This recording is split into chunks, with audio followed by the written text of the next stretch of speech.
We begin this evening with breaking news. Today, Governor Maura Healey announcing her administration plans to close all hotel shelters 6 months ahead of schedule. Welcome everyone to Western Mass News at 6 on this Monday. I'm Amanda Martin-Ryan. Governor Healey had previously directed all hotel shelters to be closed by the end of the year. Joining us live in front of one of those hotels in West Springfield is Western Mass News reporter Addie Patterson. So Addie, what can you share with us? That's right, Amanda. We're currently standing in front of one of the hotels in West Springfield that was closed down earlier in March to shelter operations. The remaining 32 hotel shelters across the state are expected to close by the end of this summer.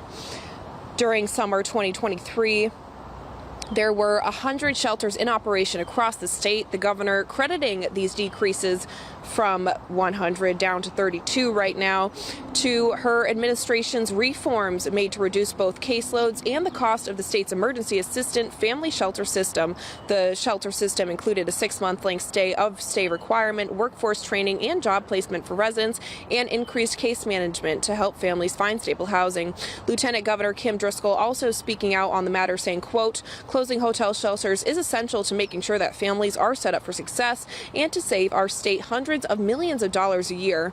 We're grateful to our team and partners for working so hard to help families leave shelters for stable housing, which is better for families and better for taxpayers." The governor originally declared a state of emergency back in 2023 and imposed a cap on the system at 7,500 families. Now, coming up later tonight on Western Mass News, I'll have more from the governor's announcement, as well as reaction from local lawmakers on today's announcement. For now, reporting live in West Springfield, Addie Patterson, Western Mass News.